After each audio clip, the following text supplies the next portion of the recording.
Hello everybody, my dear students. Today we will explain the complement of the experience of the audiolingual method which we started in our previous lecture. The last point that we start with is the single slot substitution drill. We mentioned that the teacher uses different drills according to the audiolingual method or in a lesson which is conducted according to the audiolingual method. Another drill which is used by the teacher is multiple slot substitution drill. This is essentially the same as single slot substitution, but in this case, the students must recognize what part of speech the cue word is and where it fits into the sentence.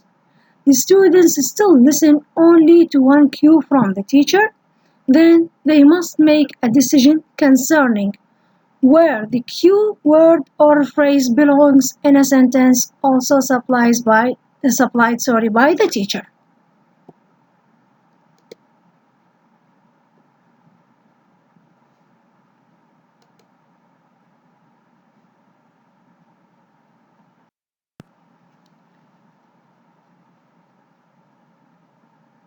Another technique which is used by the teacher after using single slot substitution and multiple slot substitution drill is the transformational drop. In this drill, the teacher models the students and leads them on how to change sentences from one state into another. For example, from affirmative into negative, from active into passive, from a statement into question. The teacher uses a substitution drill that requires the students to change a statement into yes-no question. The teacher offers an example. First, the teacher provides the students with an example in order to make them understand what is required from them and how they should change the sentence. She's going to the post office. You make a question by saying, is she going to the post office? The teacher models two more examples of this transformation, then asks, does everyone understand? Okay, let's begin. They are going to the bank. Now the class should respond. The class replies in turn, are they going to the bank? So they change the statement into a question. Another technique which is used by the teacher is a question and answer drill. The teacher holds up one of the pictures she used earlier, the picture of a football field, and asks the class, are you going to the football field? She answers her own question, yes, I'm going to the football field. Again, the teacher is providing an example to the students in order to tell them what is required from them in this technique. She poses the next question while holding up a picture of a park. Are you going to the park? And again answers herself, yes, I'm going to the park.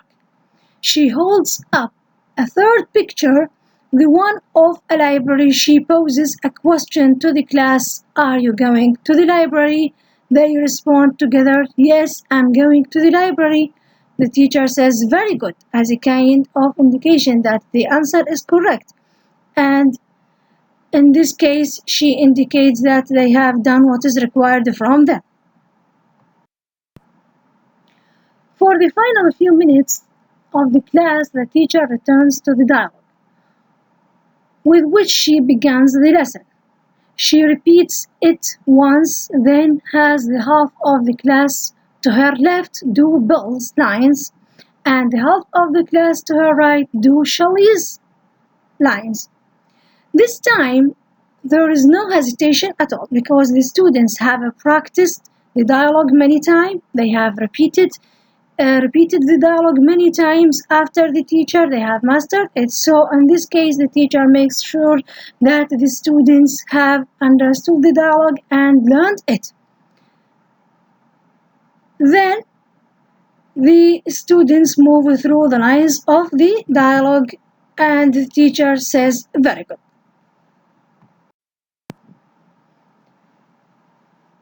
After we have finished with the drills which are presented by the teacher in a lesson conducted According to the audiolingual method, we have very important points which are related to this lesson. One of such points is the idea of contrastive analysis. You should know what is meant by contrastive analysis. It means the comparison of two language systems, the native language system and the target language system, identifying similarities and differences in order to help learners and expect the problems that they might face. For example, if we make a comparison between our native language Arabic and our target language, which is English, we find that the English sound p is not available in our native language, and the English sound v is not available in our native language. That's why we expect that most of language learners or Arabic language learners who are learning English produce mistakes in pronouncing the sound p and the sound v. The sound p is pronounced as b, and the sound v is pronounced as f. In this case, we use contrastive analysis in order to help learners to overcome the interference between the native language system and the target language system. Another important idea which is used by the teacher to help the students is the idea of minimal pairs. What's meant by minimal pairs? It is the use of words of the same pronunciation except on one phoneme in order to tell them or to show the difference between sounds. For example, the students do indeed say the word as if the word little as if it contains E, long E. As a result, the teacher works on the contrast between E and E, the short E and long E several times during the week. She uses minimal pair words such as ship, sheep, live, leave, his, his to get her students to hear the difference in pronunciation between the words in each pair. So here we have two important ideas, contrastive analysis and minimal pairs. Contrastive analysis to distinguish similarities and differences between the native language system and the target language system. And minimal pairs, the use of words such as ship, sheep in order to distinguish between the pronunciation of short E and long E. Finally, the teacher leads the class in a supermarket alphabet game. In this game, the teacher starts with a student who needs a food item, beginning with a letter A. The student says, I'm going to the supermarket, I need a few apples. The next student says, I'm going to the supermarket, he needs a few apples, I need a little bread, or few bananas, which means any word or any item which is available in the supermarket and starts with the next letter in the alphabet, starting from A, moving to B. So I need a little bread or few bananas or any other food item you could find in the supermarket beginning with the letter B. The third student continues, I'm going to the supermarket. He needs a few apples. She needs a little bread. I need a little cheese, which means it starts with the letter C. The game continues with each player adding an item that begins with the next letter in the alphabet. Actually, this game is useful for the students in different ways. Number one, the students learn new vocabulary items. Number two, the students practice the use of different grammatical structures. And also, it is useful by giving the students an understanding about the items which are available in the supermarket in a country in which English language is produced natively or spoken natively. That's why we try to make a comparison between everyday lifestyle of the students' native language and everyday lifestyle of students' target language, and from this the students can have some knowledge about the culture of the target language. we shall start with thinking about the experience. In thinking about the experience, we will outline ideas. Sometimes we will find repetition to what I have mentioned in the experience, and sometimes we will add new ideas. Number one, the teacher introduces a new dialogue. Language forms do not occur by themselves, they occur most naturally within context. I said in the experience that the teacher introduces the situation in which the dialogue takes place in order to help the students to understand the context or situation in which people communicate. In this case, we are not introducing the material with individual sentences, but within a dialogue in which we have a situation and a context. 2. The language teacher uses only the target language in the classroom. Actions, pictures, or realia are used to give meaning otherwise. So, any device which is used to explain the material should be used other than the use of the native language. We mentioned in the experience that the native language or the student's native language should not be used because we have two different language systems that should be kept separated. The native language system and the target language system, in order to avoid interference between the native language system and the target language system, that is the influence of our native language on the target language. That's why the teacher never uses the native language as a medium of instruction inside the classroom. 3. The language teacher introduces the dialogue, modeling it 2 times. She introduces the rules by modeling correct answers. At other times, she corrects mispronunciation by modeling the proper sound in the target language. A very important role of the teacher is to be a model in audiolingualism, because in the audiolingual method we work according to behaviorism, in which language learning is repetition and memorization. So the students learn by repeating and following by imitating the teacher. That's why the teacher should act as an accurate model in pronunciation and in the use of a grammatical structure.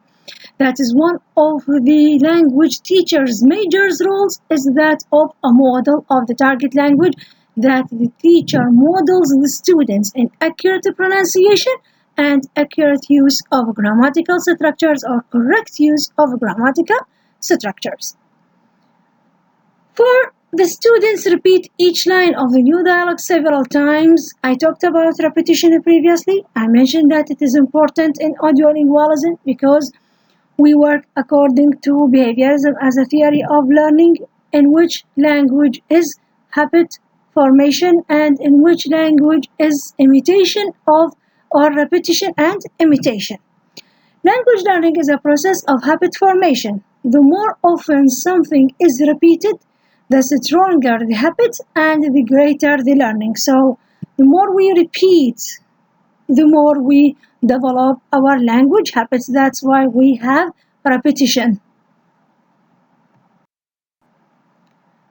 5. The students stumble over one of the lines of the dialogue. The teacher uses backward build-up rule with this line.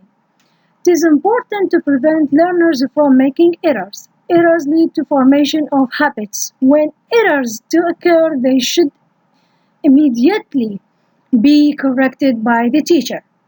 We mentioned that when the students produce a response, it is either followed by reinforcement, in this case it is developed into a habit, or provided by no reinforcement, and in this case it is not likely to occur again.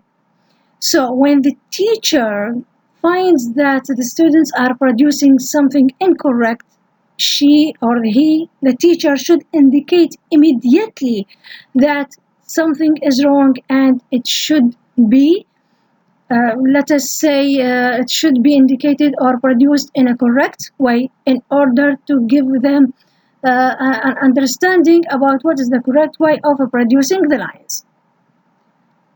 6. The teacher initiates a chain rule in which each student greets another. The purpose of language learning is to learn how to use the language to communicate. The idea of communication is important in the audiolingual method. The teacher aims to help the students to use the target language to communicate. That's why the students are given the chance to ask questions and answer questions, even though this communication is very limited, but teacher directed, but still we have communication and the students are practicing the communication process using the target language. That's all for today, and in our coming lecture, by God's will, we will complete thinking about our observations and principles and thinking about the principles and observations. Thank you very much, and I hope you all the best.